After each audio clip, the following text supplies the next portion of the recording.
I tried my best this morning to set myself on fire during the Warband live stream. Hand stitched all this. Oh goodness. Well, that wasn't very good. And in so doing, I burnt 4 holes in my beloved Pendleton wool board shirt. In today's video, I thought we would attempt to do a repair on this because, well, the truth of the matter is, as things get more and more expensive, a lot of us have to make hard choices, and rather than just replacing everything all the time, we're going to have to get back to the old ways and learn how to repair some of these skills that unfortunately our boomer parents did not teach us. My grandmother was a seamstress. I wish very much that I would have spent more time with her growing up sewing and doing seamstress work. Well, that was women's work, but that's not the case really. I think it's a great skill to have, and I just started kind of teaching myself and put together a very basic sewing kit, doing hemming and needles and such. I've never ever tried to take on something like this.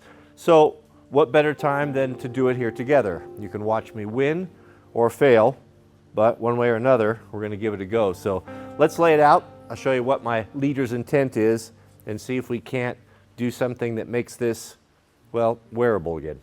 This iconic board shirt is built by the Pendleton Woolen Mills in Portland, Oregon, the pride of the Pacific Northwest, and is a true classic. These were made popular by the Beach Boys in the 60s. It was featured in one of their albums. I think it was the album where the 4 of them were holding the surfboard, and is just iconic in the Pacific Northwest and up and down the West Coast. Now this one here, as luck would have it, just this weekend I modified it. I trimmed the tails off of it, cropped it and shortened it because I like to wear a short shirt better, which gave us some extra fabric. Just enough to patch this. I could use any sort of fabric, but I thought, well, since we have this, I saved it for a reason. I almost threw it out and something told me not to, and I'm glad I didn't. So now we'll be able to use this to do a patch, and I thought we would try the ancient Japanese method of, is it sashiko? Sashiko? I may have that wrong.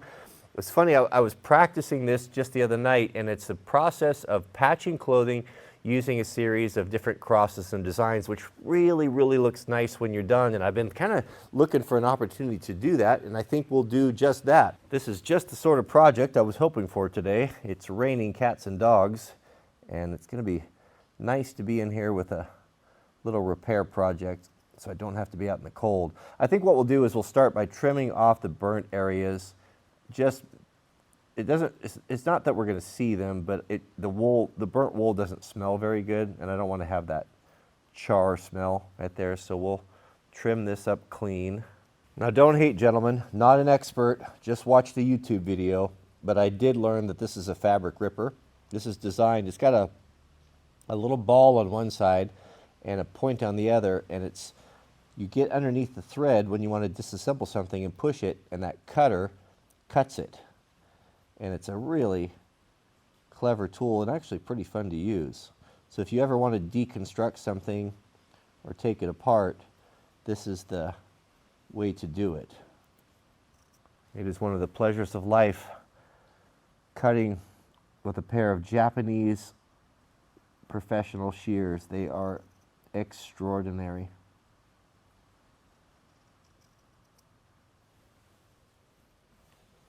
We'll want to fold in the corners.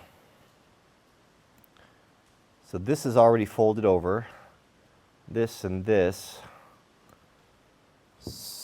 That way we don't have these edges, that we don't want those exposed where they'll fray. So I guess I probably need to cut this back.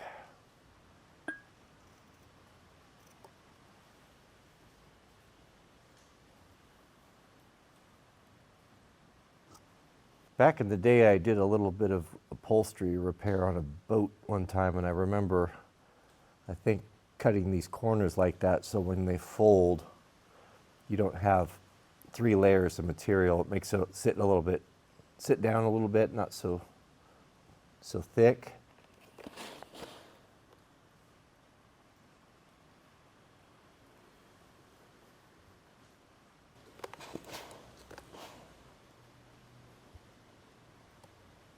Yeah, gentlemen, I think that was a good call.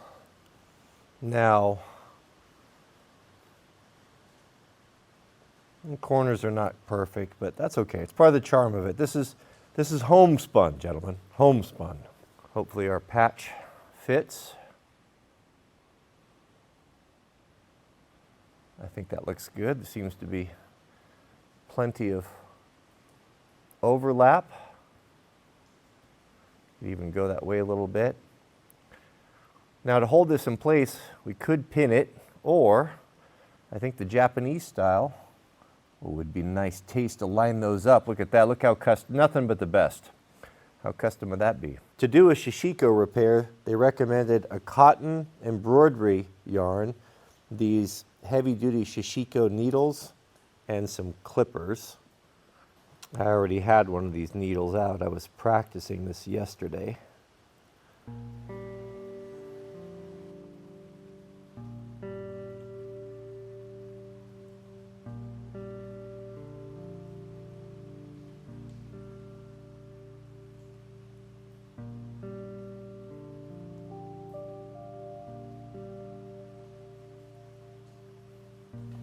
Make sure our patch is where we want it.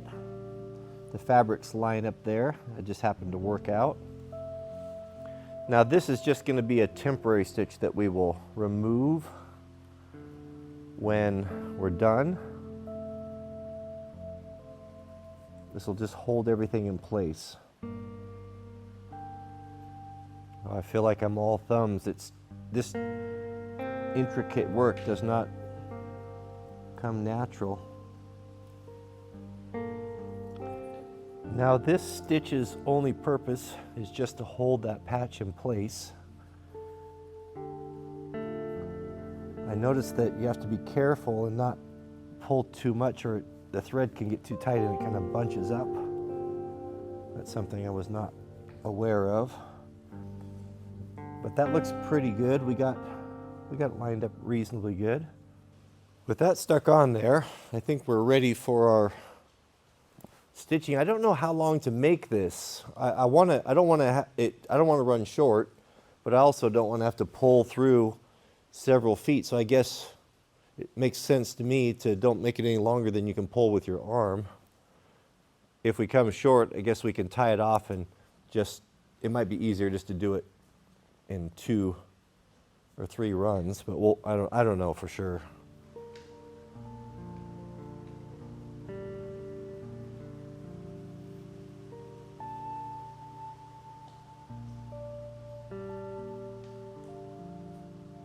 So far, so good. There's no reason why we can't have the crisscrosses overran. I probably should have did that on this side too, but I didn't think about it. But we'll. That's okay. There's no rules. Now we've gotten to our first stitches, our temporary ones. We can pull those out so they don't get in our way. Kind of tough right there. We're going through so many layers. I finished up here at the back side, and if memory serves, I think to tie this off, you go back through the stitches. It's not as uniform as I would have liked. I don't have, you're supposed to use a special fabric pen and draw a grid on there so you can follow it, but I don't have that.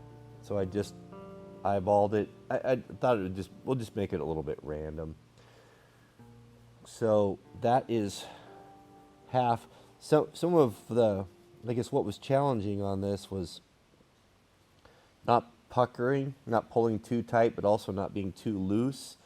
And something that kind of surprises me is just how heavy and sturdy this feels. Like it's been reinforced.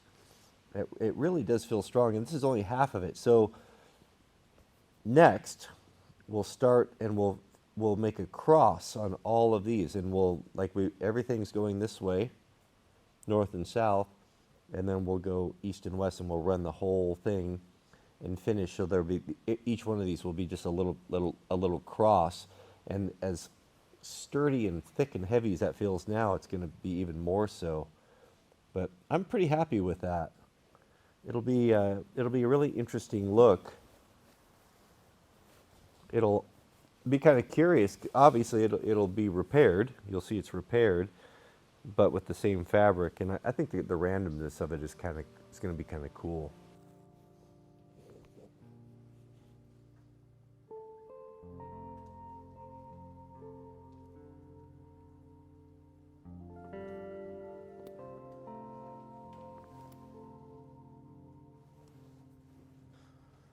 Save our needle. I don't know if you saw my short or not, but I just learned this. You know these little tomato pin cushions, they've got the strawberry that hangs on the side, and it's full of gravel, and I always wondered what that was. It's for sharpening your needles and pins. There's some sort of a compound in there. By plunging it in and out through that gravelly mix, it sharpens them. Who knew? All right, so we can trim off the excess.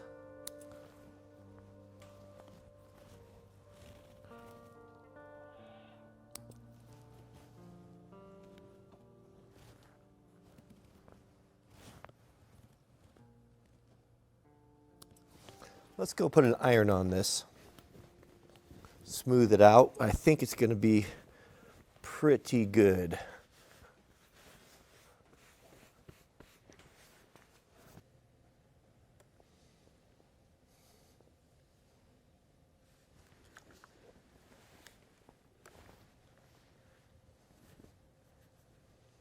Well, gentlemen, for our first time, I think it turned out pretty good.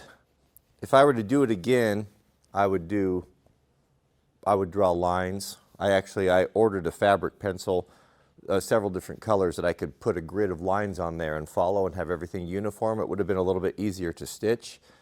I just freehanded it. I thought the organic look kind of looked nice, but I'm very happy with it. It feels very good. It feels like a high quality repair, and I think it looks great. Very interesting. Let's try it on.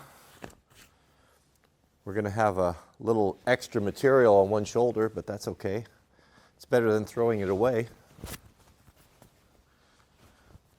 I think the fact that I was able to repair it in some strange way makes me, I don't know, I seem to like it even more now. Maybe because it's unique, and certainly unique and individual. These Pendleton shirts, I kind of quit wearing them. I realized a couple years ago I don't like long shirts. I like things that are short, like short jackets.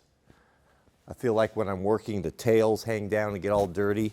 And so what I did is the reason why I had this fabric is I cropped it. I just cut it off about the same size as a Levi jacket. So when I throw on a Type 3 modified, that I don't have a bunch of tails hanging down. So I'm going to do that to all of my Pendleton shirts. I just find it more wearable and it looks better. So pretty good. Got a padded shoulder. I think that looks very unique. I think that'll last as long as the shirt will last.